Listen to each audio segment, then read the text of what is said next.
Marcus has told us that you have in negotiations to sign a contract. Can you just expand on that, Steve?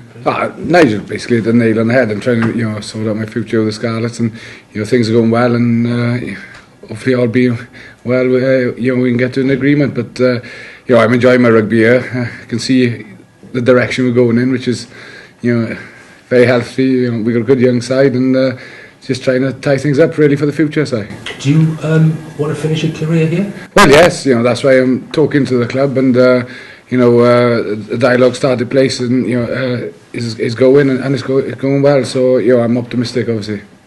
Was there an approach by Leicester?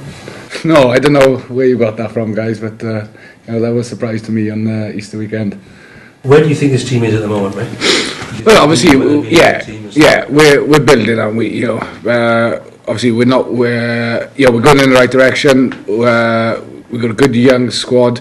We've got a good game plan in place. It's about nailing that game plan and improving and working hard. It's going to be a great experience for the young guys out in Toulon. It's a fantastic place to play, and it's from those experiences that we'll get better. And I think you guys have been able to see the progression that the team's made this year. I know it's frustrating to see where we are in the league, but it's healthy, in the direction we're going, which is upwards. Keen student of French rugby. Tell us what Toulon will bring. Well, very physical side. You take away the atmosphere and the fact it's a wonderful place to play. They're physical. They run hard. The game's controlled well by Mignoni and Wilkinson. They've also got Contepomi now, who's come back from injury of late. They got the power of people like Sonny Beltana and Manga. They got a great balance with their squad. What do you expect from Johnny Wilkinson, somebody that you know very well? Yeah, what you always get with him. He's a fantastic kicker. He controls the game very well. His distribution's very good, and he'll take points when they're available. He obviously likes to sit back in the pocket and go for drop goals, and he's a top class player, isn't he? He seems to enjoy enjoying his French experience. Yeah, definitely, and he's managed to keep away from injury as well, which is great for him. And he's played the majority of the season, played very well. Completely different experience to him from Newcastle, and I think he's enjoying it. Did you expect him to be a hit there? I mean, you've had because he's a quality player. Yeah. He's a quality player. He does his job very well. He was fluent French before he went out there. He would have embraced the culture, and he'd have given a lot to obviously the rugby side of things, but to the town as well. Do you think going to Toulon maybe freshened up his international career as well, and giving him a chance to get through the 2011? Well, I think from a player's perspective, when you have a new challenge and you're enjoying that new challenge, you're happy, aren't you? And when you're happy and you're energised, you enjoy your work, and you want to keep on working hard and improving. And I think that's what's happened to him. Pierre Mignoni was obviously a good mate of yours in Clermont. Yeah.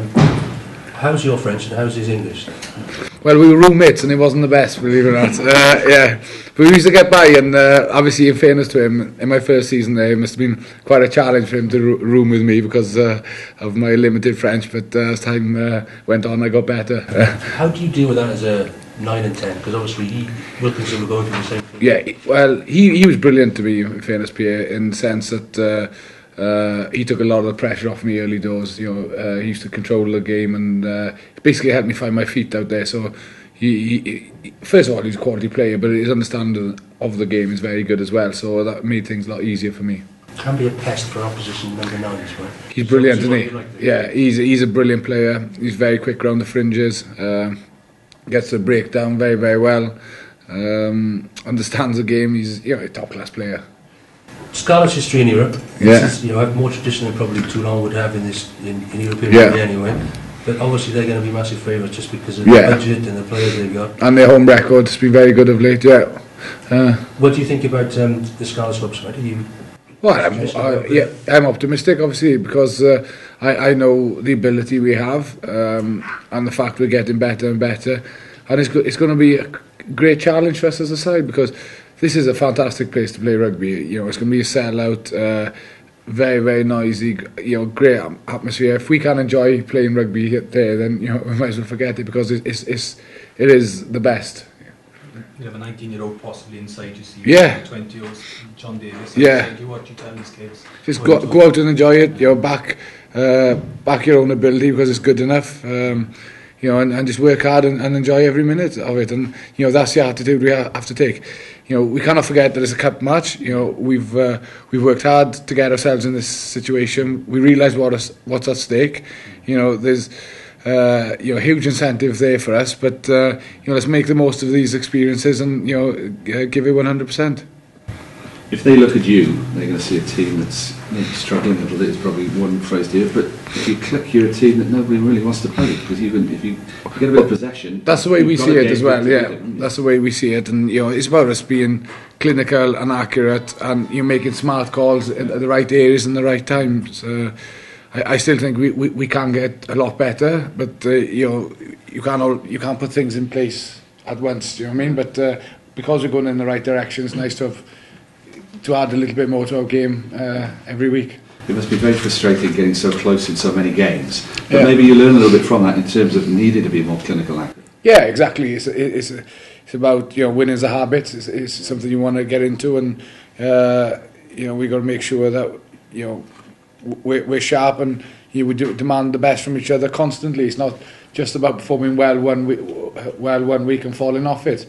You know, good teams perform well every week, and that's the reason why they win, and you know, that's the habit our mentality we want to get into.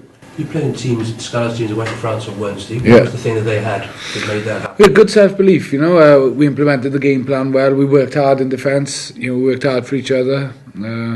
Obviously, we respect our opposition, and it's about just self-belief and backing your own ability, because you have to in places, you know, like Toulon, or obviously where Toulouse, where we've gone in the past, and you know, it's about expressing yourself as a player. Do you talk about the traditional history of this team in Europe to your younger players, or do you just let them get on with it? No, it is reinforced, yeah. You know, with Nigel, in fairness, he reinforces that, but I think any of the youngsters who come up through our academy or in our system are fully aware of it. How far are you away from being the team that was kind of a semi-final? Stuff, you would have been there for most of those games. Yeah, you know, we had an older group of players then. You know, we had obviously Scott Quinnells and people like that. You know, Rob McBride's, you know, John Davis's. Now is a different crop come through. They're very much at the early part of their career, and you know, the learning curve really. But their attitude's top draw. They want to be here. They want to work hard. We try and bounce ideas around to try and expand and evolve our game plan, and you know, it's good. So you know, we're working hard to get the maximum out of this squad, which, you know, there's a lot there. Do you feel the responsibility that they would have felt to you back then, to the current generation that are kind of looking up to you now? I suppose obviously as a senior player you try and lead, and you try and develop ideas with people, and just try and reinforce the young guys how good they are. When they do come in, obviously, you know, what comes with the youth is that they are quite fearless, which is, you know, healthy in a way, but you've got to channel that. Yeah. How are you enjoying playing with Tavis at 9? He's going very well, isn't he? I think you guys probably seen him play over the last couple of years, and you've seen his improvement physically and to the skill side of his game.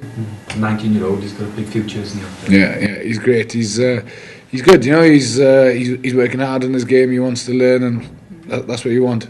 Could we just maybe go to the final, go back where we started? Yeah. Negotiations directly with you or with your agent, and how long do you think they're likely to take? Well, I'm hoping, obviously, you know, from a player's perspective, you want things to be done as soon as possible. Yeah. And I think that's as simple as that, really. Yeah. And you